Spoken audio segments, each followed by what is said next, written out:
Welcome. You're listening to Seen from the Inside. I'm your host, Neha Negandhi. Today in studio with us, we have TC Carson, who is better known for his role as Kyle Barker in the hit Fox sitcom called Living Single. He's currently starring in a play called Blackberry Days, which is happening at the Horizon Theater in Atlanta. And what you may not know about him is that he is a jazz vocalist, and we're going to get into that about his love for music. But for the meanwhile, let's welcome TC Carson to the show.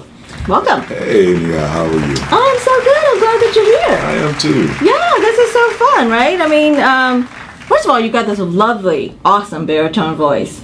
And I'm a sucker for baritone voices. So, we must have you at least sing a little bit.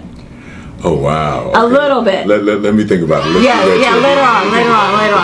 Okay, listen, I'm going to kick this off with talking about this play that you're in called Blackberry Days. It's happening right now at the Horizon Theater. Yes. You're one of the main characters. Yes. And you are playing a character that's somewhat villainous.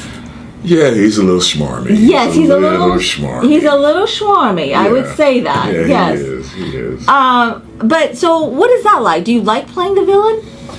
Well, interestingly enough, when I work with this director, Tom Jones, most of his stories are women's stories. And usually the man is the antagonist in these stories, because that's women go to the theater and they want to see their stories, and a lot of their stories have men who are not quite right. Right. And I wind up playing the man that's not quite right. Right. Yeah. And you like this? I get paid for this. So that does not equate to that you like it. Right. I get paid for it. You get paid for it. Yeah, but there's something, I don't know, does that bring out these other elements in your personality that you're like, oh, I get to play this schwarmy, Oh, yeah, absolutely. You get to tap into some things that you normally probably wouldn't experience or delve into in a safe environment. So, you get a chance to pull out your inner pimp. I like that. I read something though that you said that women are kind of attracted to this character that you play. Well, I think that was the goal with this particular piece of theater. It's real easy to play one note and play him as a villain. That's easy to do. But if he was just a villain, then nobody would want to be bothered with him. The women wouldn't be attracted to him. Right. So my job in this piece is to make him likable, make people understand why they gravitate toward him. Right. And I think we do a better job, and this is the second time doing the piece, and I think we hit it better this time than we did the first time. So you read the book. Mm-hmm. The play is based on a book. And Blackberry Days of Summer. Blackberry Days of Summer. And you read the book over a weekend. Yeah. And you thought this book was speaking to you. Well, no, I read the book after I got the job. You read the book after you got the job. You have to do your research. Well, yes. You get the job, then you read the material. Yes. But you like the book, though, right? Yeah. I mean, it's a good book. Well, actually, it's as an actor, we're charged with making backstory for our characters all the time. Right. With this book, all those things were filled in. So I could read the book and I could know exactly who all these people were and what their stories were and what his story was. So I didn't have to fill in so much. It was already there on the page for me. Did the book or the play bring up some current topics that are relevant in today, such as we could talk about racism or segregation, and all these kinds of things in the book and the play? I think it's set during that time period, so there is a veneer of that over the piece. Right. Because you're dealing with people that are in rural Virginia. Right. And you deal with some of the stuff in D.C. as well. I think it touches on male-female relationships. I think it touches on people needing what they need and doing what they need to do to get it.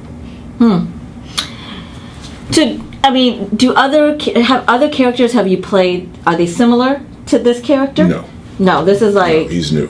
Yeah, and you like that? You like delving into that? I like doing things that I haven't done before, and that's the great thing about this piece of theater. It's a brand new piece. as an actor, we regurgitate all the time. Right. So you do things that already have been done, and they want you to do them a certain way. But this time, I got the chance to craft this character myself. So anybody that does this piece after me, I will be the template for what this is, and it's great to be able to create something new. So what is it like? Because to play the same character night after night, because the show runs Wednesday through Sunday. Yes. And you play the same character night after night after night to a different audience. You make it sound so boring. Well, I don't mean it like that. I don't. But I guess in my mind, which I'm not an actor, obviously, but in my mind, there would be some challenging part of that to play the same character. I mean, do you find that you have to find little nuances in the character almost every night to make it sort of, challenging? Well, and that's the beauty of theater to me. Film and television, you get a few takes to get this out, and then it's done. Right. And I can't tell you how many times I woke up the next day and went, I wish I had done so-and-so. And I wish I had done so-and-so. But in theater, I get to do that. So every night, as I get to show up and just let it be what it's going to be that night. Okay. And then when you're working with actors who really listen, every night's a different performance. Everybody has nuances in their performance that they don't necessarily have the night before. And does the audience energy help? Absolutely. Yeah, and you can feel it. Absolutely. Right from the beginning, right? As the curtain opens, you can feel it? Yes. That's so interesting. And it's a small house, so it's very intimate. We're like as close as I am to you. Right. To our audience. So. Right. Has there ever been any kind of interesting fan experience? Oh my God. Is there a fan story that because as you said, it is a very. I've been there. I've seen a play at the Horizon Theater. It is a very intimate theater. Yeah, it is. So has there been an interesting? Not really a fan experience there. I had to clock somebody on their telephone usage. Oh. At the end of the show. I mean, people are really. It's interesting when they tell them not to use their phone. They make the announcement: do not record. Do not take pictures. Right. And in my opening number, this woman pulls out her phone and she's like this. Oh. And so in my song, I told her to put her phone down. You did? You just worked it into the song? Put your phone down. Yeah, I did. Oh, wow. I would have loved to hear that. That would have been interesting and fun. And she was like, I said, yeah. Yes, I'm talking to you. Yeah. Because it's rude, and that's part of the culture today. People have their phones, so they figure it's okay to take pictures of whatever they want to take pictures of, and it's rude. Right. It's rude. You should ask somebody before you take their picture. Right. And if they tell you not to use your phone, put your phone down. Right. People, I talk about this a lot. There are no boundary lines anymore.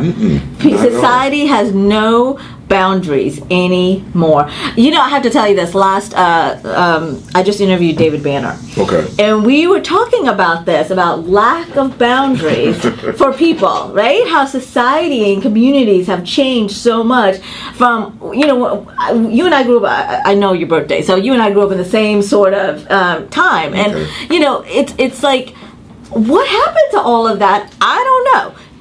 Things don't exist like they used to exist back when we were growing up. Right. Wouldn't you agree with that? And this goes with the whole phone thing and I think people overshare everything. Nobody really needs to know all of that. Who wants to know all that information? Right. But they're so used to it now that they just, everything is online. Everything is on their phone. Everything they do. They're connected. You can be connected in a millisecond. It is. See, just like right now. We're on. Hi, how are you? But right now he's meaning that his publicist is filming him or social media because we have to do it. I mean, this is where we live in. This is what we have to do. This is the day and age. I mean, you don't have to tell me. Like I said, you and I are cut from the same cloth. Grew up in the same era anyway. And I have to bring somebody on too that helps me with my social media because I don't have it in me yet. I use it for business. I don't really use it for my personal life. No? Yeah. Well, that's maybe a good thing. People don't need to know. No, they do not. They don't need to know. You know? Tell them what you need to tell them and, let them move on. Okay, listen. I want to ask you quickly about Greenleaf. You play a recurring role in Greenleaf, which is the show on Oprah Winfrey Network. What's that like, real quick? Oh, it's great. I love the cast. Really a great group of people. Working with Lynn Whitfield is wonderful, and all the other Deborah Winans and there's Keith David, my co-star Parnell. I play his husband, and it's really an interesting. It's interesting the way they're handling it. I'm looking to see what they're going to really do with that whole situation. I interviewed Keith David too. I asked him about this. Do you get the scripts way in advance, or do you get them like the night before? Usually like right before. That's what I've heard. Is it always like that? Was it like that when you were doing Living Single? Well, yeah, because they're always making changes. They're always making changes. So, they get the script and they get it to you. They hear you. They go back. The next day you get pink pages. And then you come back that afternoon, you got pink and blue pages. What does pink pages mean? That means those are changes. There was changes. And what do blue pages mean? More changes. More changes. Okay. See, I'm learning a lot about this industry. I don't think I could ever be an actor because that wouldn't sit well with me. But, Well, again, it's because it's film and television. You don't have to hold on to it. You just have to remember it for that time period to do the scene. Right. But theater, you have to hold on to the information because you have to do it again and again and again. Right. And you have to, like he said, and you get to maybe even make a few changes that you've always kind of wanted to make night after night. Okay, listen, we're going to take a short break. We're going to come back. We're going to continue talking with TC Carson. Welcome back. You're listening to Seen from the Inside. I'm your host, Neha Negandhi. Today on the show, in studio with us, we have TC Carson. He played Kyle Barker in the hit Fox TV sitcom called Living Single, and he's currently in the play called Blackberry Days, which is happening at the Horizon Theater in Atlanta. And thank you for being here. It's awesome to have you in studio with us. Oh, thank you for having me. And I want to talk about, you grew up in Chicago, born in Chicago, raised in Chicago, and you got your acting chops at the University of Illinois, Urbana-Champaign. Actually, I started in grade school. You did? They had a program for after-school inner-city kids called the Title VI program that brought arts and music and theater and dance to us. Wow. And that's when I started doing theater and dance and music. And it continued in high school. We started our own theater group in high school, and we wrote plays, and we went to different high schools in Chicago and in the suburbs.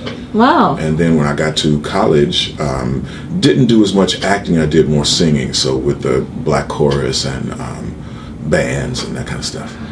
So then, from a very young age, you always knew you wanted to do this? Yeah, I always had right? Yeah. You weren't into sports? Or did you play sports? No, well, I've always worn glasses. Okay. I can never remember not wearing glasses. Okay. And so the hand-eye coordination thing, like trying to hit the basket, and didn't really work. I went out for football for a minute, got injured. That didn't last long. Went out for wrestling for a minute, got injured. That didn't last long. You're playing some tough sports. And then I did gymnastics my senior year in high school, and that was cool. Oh, yeah? Yeah. What's your favorite apparatus? I liked the rings. Yeah. And I liked the bars. Parallel bars. That's a lot of upper body strength. I mean, those rings are no joke. No, they were not. Yeah, that's awesome. Yeah, we learned something new about TC today. We knew that he did gymnastics. Did y'all know that? Anyway. Okay, so that's cool. Okay, so then you played in some, like, really kind of some big productions, like The Wiz and some other things. This is but this is college, right? This is during... After college. After college. Did you graduate from No, I didn't. I've got about a semester and a half to go. Oh, TC. It wasn't what I wanted to do. I wanted to do what I'm doing now. So, and that degree wasn't going to help me do this. Right. So, and I was paying for it myself. I was going to school and I was working 2 jobs. Yeah. And it was like, yeah, I don't want to do it anymore. Yeah. So you're like, I'm out. Yep. I'm going to go do this theater thing. Yep. So that's how you really got your acting chops, was in the theater. Yes. Was on a stage. Yes.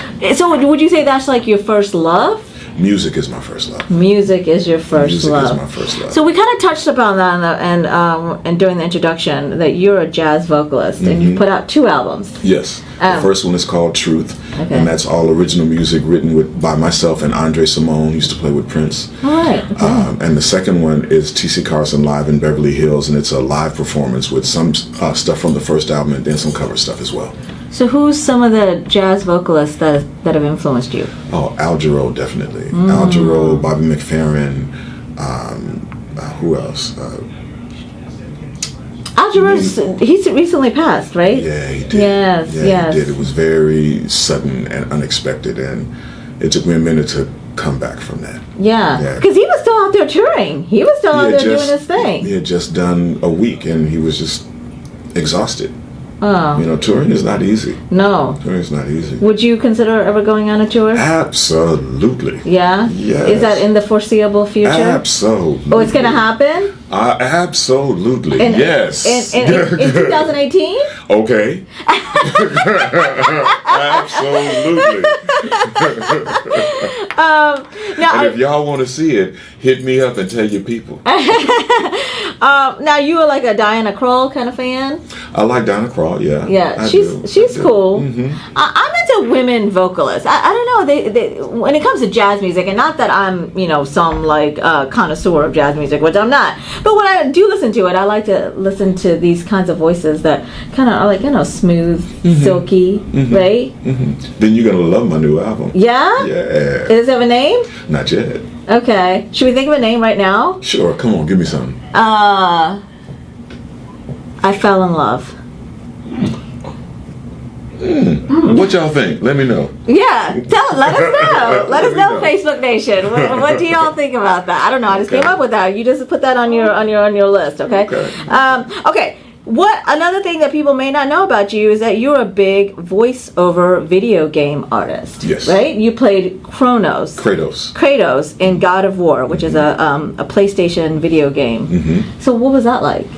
I love doing video game voiceover work. Yeah? Because you don't have to get dressed up. There's no makeup and hair. There's not all of that. You go in, you have a bottle of water, a cup of coffee, and you sit at a microphone and you get to be crazy.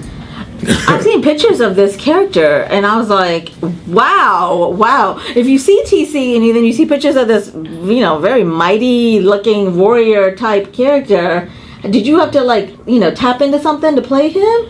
What are you trying to say? I think you're a very elegant gentleman-looking type, and you're the character that I saw pictures of. I don't play video games, but he's just very, very kind of like mean-looking. Well, yeah, he's a very big person. Yes, all the way around. All the way around. Yes.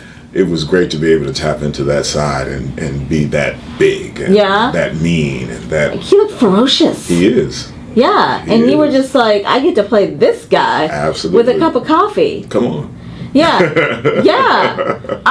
think, I don't know, that would be kind of like therapeutic for me. It was. Like, I worked let out it a out. lot of stuff during those years. Because you played him for quite a while. Yeah, over a decade. Right, does that usually happen in that industry? Do you play somebody for a long time? It depends on if it's working for them. A lot of this is about administrative choices. So it worked for them until it didn't. This new game, they got somebody else. Well, so it worked for them until it didn't work for them, and then they changed it. Well, that's the industry, right? I mean, Absolutely. folks, that's the way it is. But my fans, the fans aren't really happy with. No, they petitioned. They petitioned PlayStation to bring you back. They have. Yes. Sign that petition, y'all. Listen. Let Sony know. Let Sony know, right? So listen, I want to talk to you a little bit about going back to your Chicago days. You said you grew up in an inner city school. So tell us what your household was like. Your mom and your dad, your brothers and sisters. I mean, did you grow up in like a music family, an art family? I'm an only child. You're an only child. Okay. My mother loved music, so she played music all the time. Okay. And she used to sing around the house all the time, especially when we were cleaning up. So sometimes I would sit in the stairwell and just listen to her sing, because she had a really pretty, she didn't think she had a pretty voice, but she had a really pretty voice. So do you remember some other artists she sang? Oh, she sang Nina Simone, Nancy nice. Wilson, Nice. Ella Fitzgerald, those kind of people. So that had a big influence on you. Absolutely. That's what I listened to. On Saturdays, when she got up, cartoons would go off, Yeah. stereo would come on, and we would clean the house. And she played all those people. Wow, that's so. Was your mom into helping the community or giving back to the community in some sense? Not necessarily. She was just being a single mother trying to raise a son. Right, and keep them off the streets, right? Absolutely. Because when you grow up in those, and I've talked to enough people, when you grow up in that kind of environment, you want to keep your child safe from harm and not have him go astray. Right. Right. Have you had friends that went astray? Absolutely, yeah. Cousins and yeah. Yeah. Was that a life-changing kind of experience for you? No, because it was separate. It wasn't really. It was separate for me. Separate. Give me some context around that. Separate as in like this doesn't gonna affect me, or this. It's more about having older cousins who made sure that stayed away from us. Okay. So even though they were involved in it, they made sure that nobody bothered us. My God. This goes back to that conversation I was referring to earlier with David Banner. David Banner grew up in the same sort of environment, and he had that same sort of influence that these boundary lines existed. I'm going to go back to this because he said the same exact thing you just said, in that, you have these people that, lead this other type of life, but they make sure that the people that don't want to lead that kind of life, are left alone. Yeah. Right? Yep.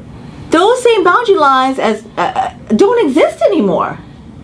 Yeah, it's a different world we're living in right now. Look who is number 45. Yes, but that is it's another conversation. That is another conversation. Yes, but I'm so glad that you said that, because it was the same exact point that he had made, and that which we talked about for a couple of minutes about these that's fine if your life leads you down that path, but for others that don't want to take that path, leave them alone. Yeah. Give them some cover. Give them some protection. Let it be known that don't mess with him. And that's what they did. See? There you go. Okay, on that note, we're going to take a short break. We're going to come right back. Welcome back. You're listening to Seen from the Inside. I'm your host, Neha Negandhi. Today in studio with us, we have TC Carson. And I want to talk about giving back to our community and creating social good. That's important to create positive changes in the world that we live in today. Absolutely. Right? So you did a jazz concert last fall for the Hammond House, which is a museum here in Atlanta, and you did a fundraiser for them. And so why did you get involved in that? Well, I think it's important for us to, as African Americans in this country, to hold on to our legacy. Who we are gets wiped out so easily. And if we don't hold on to it, then nobody else will. And it really is about being as an artist, I'm political to a certain extent. I use my voice politically to a certain extent. I know artists who do more. Right. For me, that doesn't feel as genuine as me going and talking to young people, going and sitting in a classroom with aspiring actors and letting them know what this business is like, sitting and talking to young kids about education and how important it is to go to school, being a positive influence in my community. You don't have to be very loud to do that. And so I don't feel I'm a very loud political kind of person, but I do feel that I make my statement through how I carry myself and the roles that I take and how I talk to people like you. Right. Well, how you emulate being a positive role model, right, for these aspiring young people that are rising actors or actresses. As I'm older now, I'm realizing that I am that. I really didn't set out to be that. Which is interesting.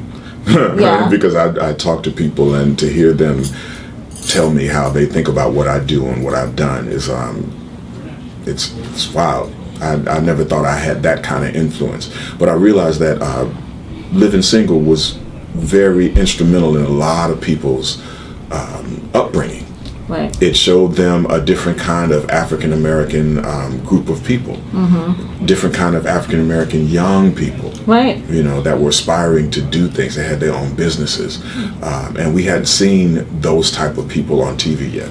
Right. And you hadn't seen somebody like my character who was very connected to his Africanness, but still worked on Wall Street, still worked in corporate world. Right. You know, right. So this is important. It is very important, and I think a lot of that television that was in the 90s, such as, you know, Living Single and some other shows, were groundbreaking in that, you know, Absolutely. and that, you know, people did get to see people of color on their television screen for possibly the first time. And I, you know, don't quote me on this, I'm not a stats kind of girl, but I grew up in the 90s.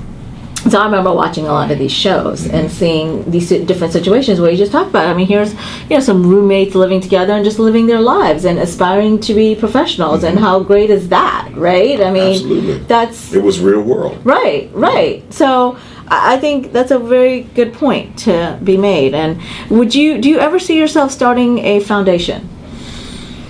Been thinking about it because of the way that arts have been taken out of the schools. I would really like to start something that could help inner city schools get that back. You know, maybe one school at a time, you know, and get people to understand that we as a community can pay for these teachers to come in. If it's about money, then as a community, let us come together and pay for these teachers so our kids can have art again. Right. Sports is important because it's physical, but art is mental. It's creative. Art is creative. Yeah. You know, and our kids are missing that. And I think that's part of the issue that we're dealing with our young people today, because we took that away from them. Right. And that's why they're so connected to their devices, because they don't have any outlets for their creativity. Okay. All right. We have come to the segment now where we like to call rapid fire questions. Dun, dun, dun. That's right. That's right. I love the sound effect. Okay. So I'm going to ask you a question, and you have to say the first thing that comes to your head. Are you ready? Okay. Are you ready to play? Yeah, I'm ready to play. Okay, here we go. What you got? All right, here we go. When I wake up in the mornings, the first thing I do is Meditate. when listening to music in the car, I like to hear. Jazz. The book on my nightstand right now is. Nothing. Oh, well, here we go. That's something to know.